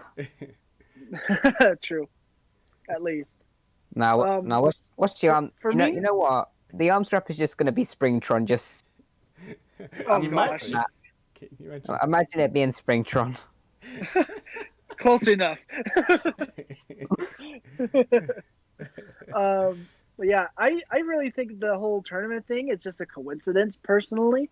But it would not surprise me if something is up, the reason they're doing it. But really, I just think that they're giving away these 3 codes because for several reasons. One, Splatoon 2 has been revamped for online stuff, especially with this whole quarantine stuff going on. They figured, hey, let's get people playing Splatoon 2 again, right? And ARMS, because the new ARMS character is coming out, and of course the Fire Pass 2 for anyone who hasn't gotten it yet. And for the whole tournament thing, I feel like they're doing that with the prizes because Smash is not going to be at EVO. That's how I see it. Like, it's like a compensation. Like, oh, sorry you guys can't have Smash at EVO. Here, we'll do our own tournament, and there actually will be prizes for you guys. Kind of thing. That's how I see it. But again, there could be something up. And it wouldn't surprise me if they did something. But at the moment, I think it's just a coincidence. Yeah. I mean, they won't fix their online. That's too much. Dedicated service. Right? Oh gosh. I mean, fixing the online servers. What do you think? What do we think Nintendo are? Modern. Look. I'll give them the benefit of the doubt right now because I don't want people I don't want people working at the servers 24/7 right now during the middle of a fucking pandemic. I'll give them the benefit of the doubt right now. Yeah, but I mean, these issues have been going on for a long time. All right. I think we're going to mention the last thing. So if you guys don't know already, we're premiering this on the Sunday because it's Golden Sunday, and I want Yay! yeah, I want Sonic Link and Space King to talk about it. What is Golden Sunday? What it's all about, and why we're celebrating it. Pretty much. So it's more. I've been talking at a million miles a minute this entire podcast, so I want Sonic Link to do it so my voice can recover. Okay. I am going to be streaming Persona 3 in an hour. I can't. My voice can't be like this right now. Fair. All right, so Golden Sunday is a time where every Golden Sun fan, and even those who are not Golden Sun fans but have interest in it or just want to help their friends who love Golden Sun to get the word out to show, hey, we're all coming together to celebrate our love for this wonderful series. It's been going on. This is going to be our 4th annual Golden Sunday, if I remember correctly. And the reason it started was back after the November 2018 Smash Direct, after we saw Isaac get revealed as the assist trophy. Usually around these Smash theories and speculation time, we all think, oh, Isaac's going to be revealed, right? And then doesn't happen. And so, unfortunately, a lot of us Golden Sun fans just kind of hide in a cave or something in our own shadow, and until speculation is back, and then we return to say, hey, we hope Isaac gets in. But after the assist trophy reveal, we thought, all right, that's it. We're done being quiet. We're actually going to start making some noise, but respectfully, of course. And so, yeah, we just had enough of it, and I think it was a huge wake up call to us that we got to stop hiding in the shadows every time this happens. And I think that's what really hurt Golden Sun a lot, because the Takahashi brothers, the ones who created Golden Sun and Camelot, told us that, hey, if there's high demand for a 4th game, we will make it. And we did not do that. So now we're going to do that now. Not just on Golden Sunday, which will be the big event, but also like constantly showing our love throughout the months, the years, showing, hey, there is demand for a new Golden Sun game. And it has been a lot of fun. People make art or videos or whatever, just to show appreciation for this beloved franchise that we just want to have return so bad. Because there's still so many answers we want from the last game that was a decade ago, and we just want to return to the wonderful world of WAHD, as it's called in Golden Sun, and to just play an awesome RPG again that's not only just an RPG but also an adventure like Zelda, if you've ever played that. Well, obviously, who hasn't played a Zelda game? Now I think about it. But yeah, like that. I actually don't think I have played one. Oh, get out! But yeah, as a big Zelda fan, this one of the things that Golden Sun basically drew me in was because they actually had a puzzle system and an event, and actually going around adventuring around different places and whatnot. And what's cool is that because in most RPGs, you usually use your magic attacks for only in battle, right? And so in Golden Sun, it's not only just for battle, it's also for solving puzzles and other things as well. So it's utilized in everywhere you go. It's a huge part in the game. So, and of course, elements are in there as well. So like you can use earth, fire, wind, and water.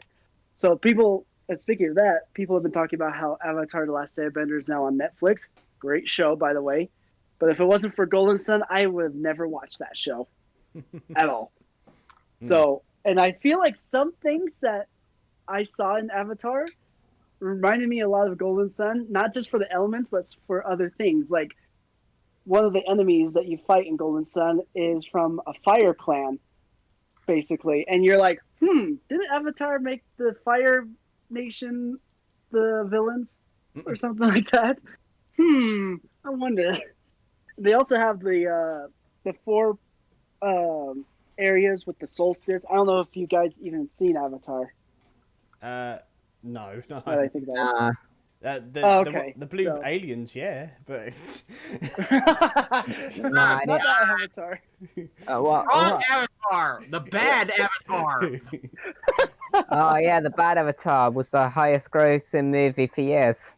Until Avengers. That everyone forgot. Okay, I'm glad that the highest grossing movie of all time is actually a good movie right now. Don't worry, Avatar 2 isn't far away. It won't be as big as the first one. The first one was sold on the 3D gimmick, but we're getting on a tangent. True. So yeah, with Golden Sunday, we've already had 3 so far, and we're on our 4th one. This is not based on any anniversary this time around. It's just a for fun one where we all just get together and celebrate our love for the series. And we really hope it comes back. And with everything that's going on with the Golden Sun deal that we've been paying attention to, I think we're getting close for its return. I don't know how close, but soon. Either this year or next. I think it makes sense if it's next year too, because next year will be Golden Sun's 20th anniversary. So there's something about that. I would have said early next year to late this year, but due to the pandemic, I'd probably say next year. Possibly, and if it's at least we get an announcement that it's coming out, I can wait a year, honestly, as long as we fully know full confirmation that yes, it is coming. Now the question is, it feels like it might be a remake, which would be cool, because I want a lot of people to actually experience it themselves. This game, in fact, it's also the game that really made me appreciate RPGs, because back in the day, I didn't care for RPGs at all. In fact, I always got bored of them and whatnot. But after Golden Sun, that changed. But yeah, I just love the series. But I still can't get this man to play Xenoblade. Get on it, you asshole! You're fired. Oh no! Oh no! Oh yeah, but I'm excited, and I hope. And if you guys want to participate, you are fully welcome to. Oh, cool! It'd be great. If not, it's fine, because we're just all excited for this day. Yeah. Oh, speaking of Golden Sun shitposts, I finally made the Golden Sun gimmick accounts Twitter chat. Yes, yes. I was about to ask you about that. How it was coming along. I'm excited. I'm excited.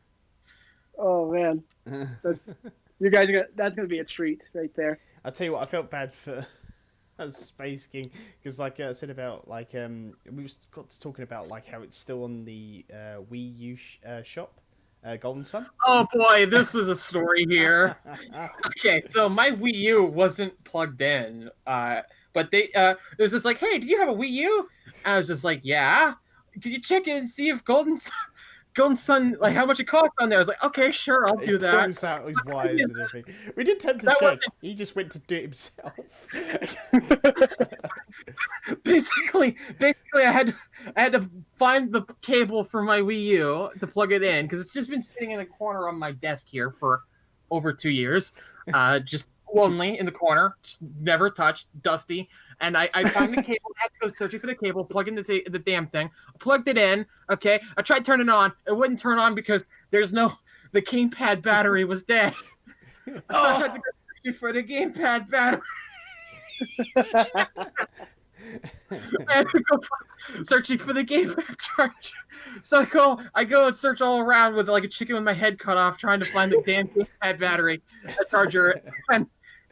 And I find it buried underneath my bed. Oh wow! I plug it in, and then I get charged immediately. So then I turn it on to get onto the Wii U, and then I click on the Wii U eShop. Oh, by the way, the Wii U loads slow as shit. I get into the Wii U eShop, but the thing it crashed. It crashed. The son of a bitch crashed. I couldn't believe it. How difficult that this has become. One problem after another. It's a freaking domino effect. Holy cow. Oh, that's I finally get in there, so it's like, okay, okay, Jesus Christ. All right, Golden Sun is $7. Jesus Christ. How did this go so poorly? Well, it's because I tried to touch the Wii U in 2020. Ew. it wanted your love. Look. Okay, look. The second that Xenoblade Chronicles X gets announced as a port for the Switch, I'm throwing this thing in the garbage. I'm filming it and uploading it to Twitter. Well, yeah, Oh, yeah. But God. what about Pikmin 3? Been 69. I mean, if you believe idiots on Twitter, obviously that one's next. Yeah. But what about Zombie U or Sonic Boom? Okay, if Sonic Boom gets ported to the Switch, I'll throw the Switch away. You make the library actively worse by porting that.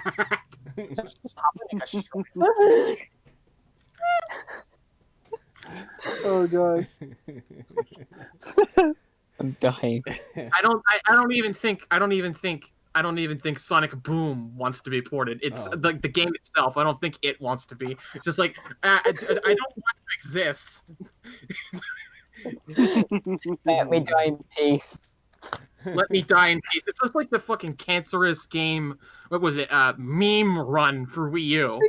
That's the best game ever. Oh, I actually own that game, by the way. and honestly, if I Oh. was Sega, I would probably just put it just to piss off the fans. The developer of Meme Run said that he's trying to make Meme Run 2. He's just released Meme? it as fast as they can. Oh. Wow. All right. So, has anyone got anything else to add to it? Anything we've talked about? Because I do want to get some games in, but I don't know if you've got time. Have you, you guys? I don't because I got to go stream. No. But I will say, adding to the whole Golden Sunday thing, I feel really hopeful about the future of Golden Sun because there's a lot pointing in the direction of it right now, like a lot.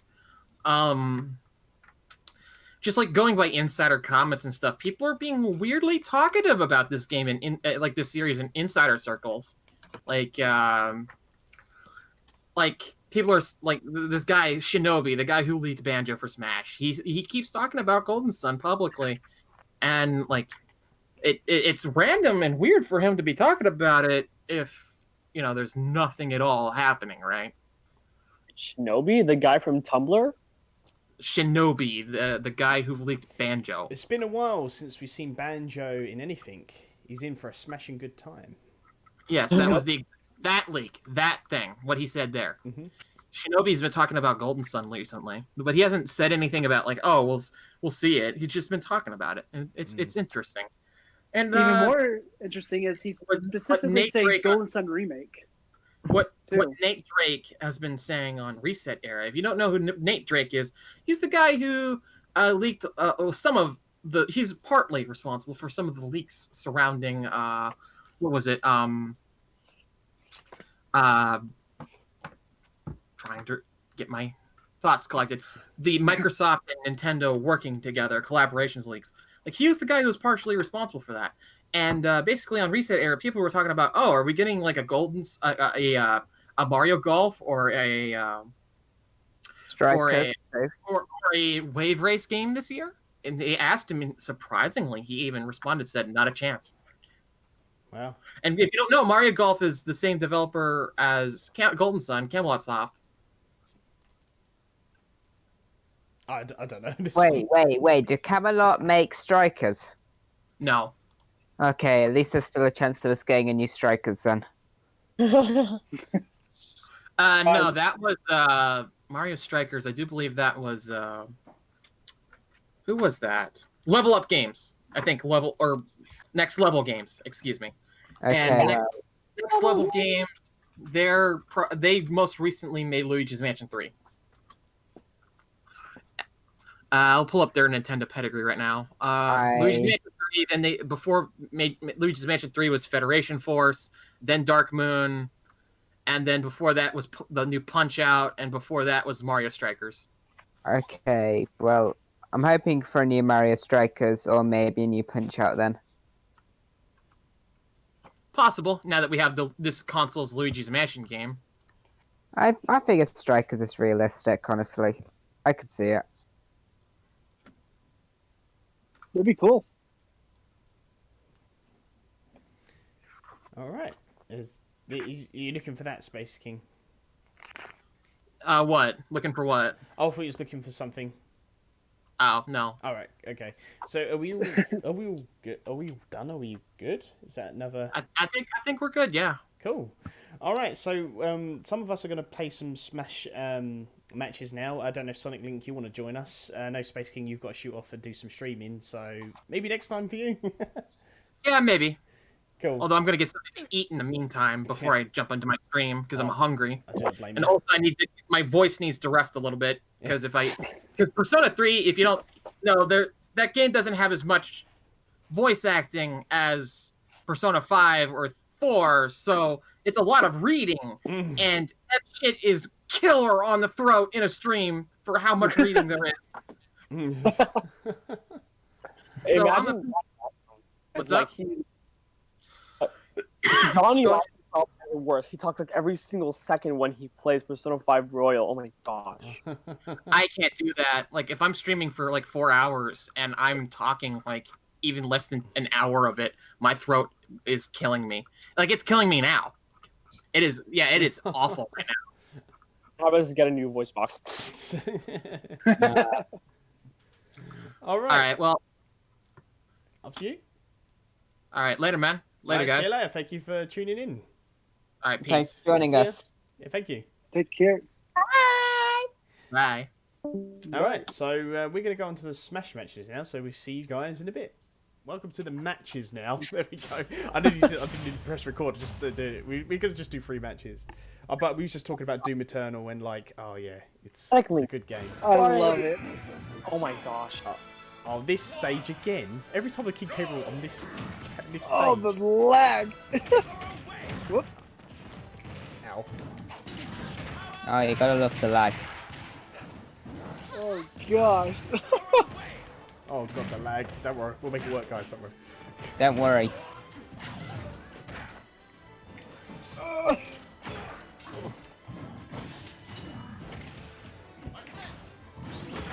what's up? I don't know. I'm lagging too much to even tell. Oh. You'd think it'd make it easier to understand. No, it does the opposite.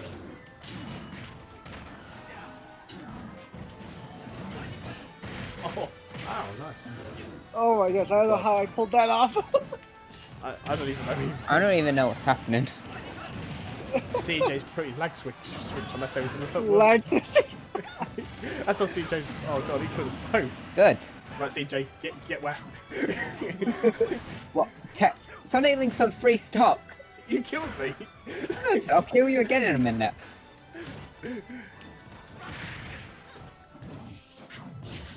Ow.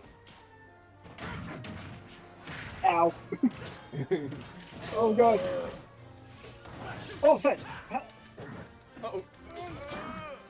The lag is also making me do the actual inputs for Terry. That's crazy. Oh, fetch. Ooh, You missed. imagine if I got that. No! Dang it. I had my... Yeah, whatever.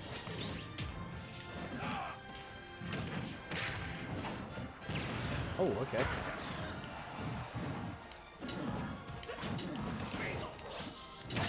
Whoa. Oh, that freaking platform. That platform saved me. Oh, Oh. Oh. Oh, someone left. who would you do that? CNJ left. No. He's getting upset. I'm joking. I'm joking.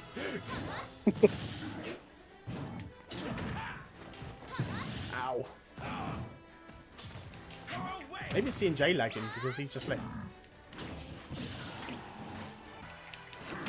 Oh! That was good. That was really good. Ow, my crown. That's not very nice. Good. My crown? It's my crown. Oh. I bet literally CJ was pissed for that.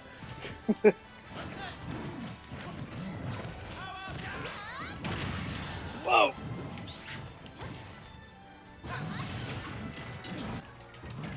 Oh. Ah! Oh, Took it.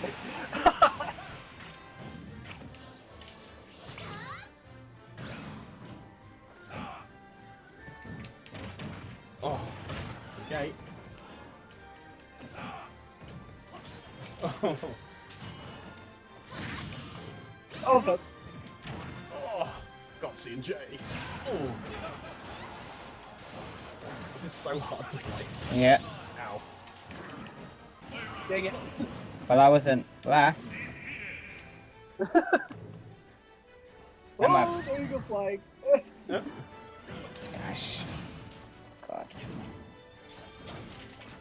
Oh, oh!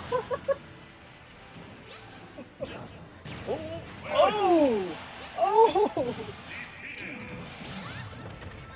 Oh! Oh, nice. Oh my gosh. Oh! It's anyone's game! Ah, GG. GG. What? Yeah, GG. even What though was it's that so lag laggy. switch? Yeah, it's CJ's leg swing. No, it was not mine. It's micros. Borrowed it off him. Let's do this. You know, we're only on the highest competitive standard. Oh yeah, absolutely. Yeah, by the way, the next Smash Flash 2 game update comes out, I think, on Memorial Day. Interesting. What's in it? We're not sure at all. The announcement video will be on, I think, tomorrow, or probably like Sunday. Okay, can someone just explain to me how Sonic Link is still on 37? So good at Smash. I'm Was that I'm playing like average at 9? best. I hate playing against banjos. Well, then I'll play Banjo next time. Wait, we have to do random. Yeah, Sanjay. No! Oh, that's it. Wow. Well, I died. Yeah. And yeah, I survived somehow. Oh, I better change that. We better fix that. CJ wants everyone to attack him. You borrowed Micro's lag swing. To turn it up, trying to turn it on.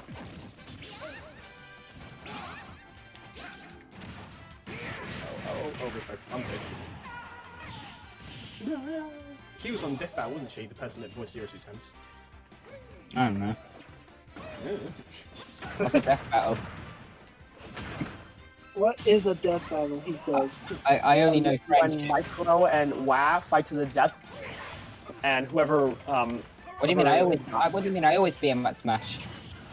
yeah, whoever lives means that can choose if they want Jonesy or not. And we all know that he has a secret crush on him. Honestly, I don't really care about Jonesy. I just know pisses off Micro. So I'd add him.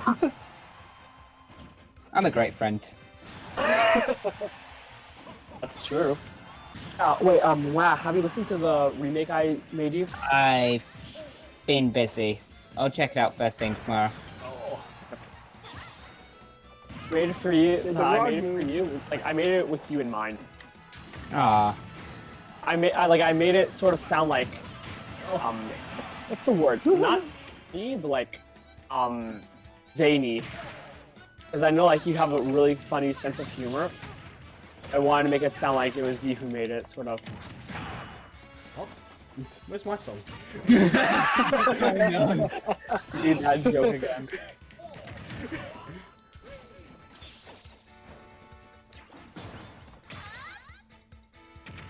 Honestly, I can just make remakes of songs for all of you if you want.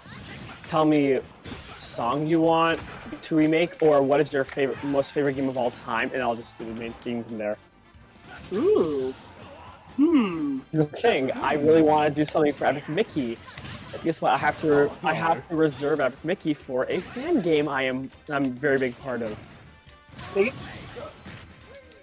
my favorite game of all time is Smash Bros. Ultimate. Great. And how am I gonna make one for that? I don't know. I don't know anything about music. Oh, nice.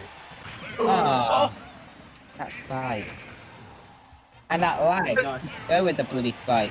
See, he's got like Micro's lag switch. I just want to choose a different character because I don't want to keep using Cloud all the time. You should use Cloud more. Sonic Link, your turn, me? Go on, Sonic Link. Come on, beat him. You can't let him win. Oh. You're the guest. No. Oh, come on. Sorry, CJ, but today you're not the guest. So. Oh. No, Damn. I'll see AJ win one. I just turned on my lag switch so I can win. I'm sorry, Micro. Can I borrow that internet of yours for a second? CJ lagged out, so it's just us. CNJ's still in call. He just lagged out of his mic as well. His internet just got utterly destroyed. Oh, Byleth. Oh, yes. Oh, come on, Toon Link. Oh, come on. I got such a arse character. Bailiff, as I called it. Oh, and Fox. Whoa, that was cool. Fox. Pew pew pew pew. Nice. Hey, you got melee. Oh god, I'm gonna hate this.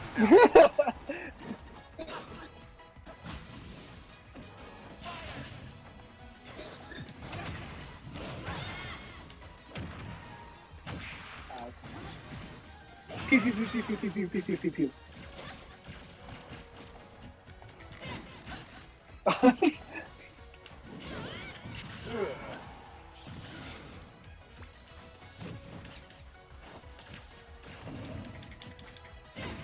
Oh, poke. Oh, ow. Oh, yes. No. Oh. Oh gosh. Oh my.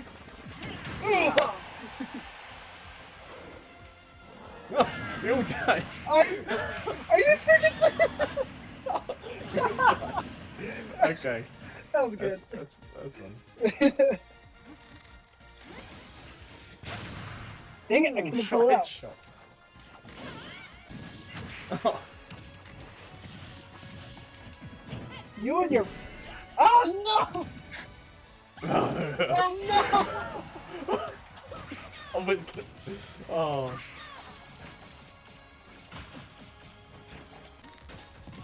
Oh. This lag. Oh no! No. Get up, get there! Oh, okay.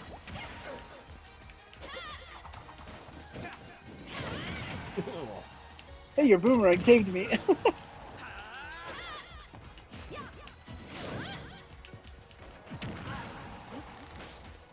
Oh. Oh. Damn it. 1, 2, 3, 4. Damage.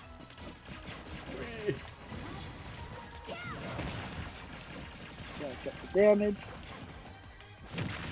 Oh, there I go.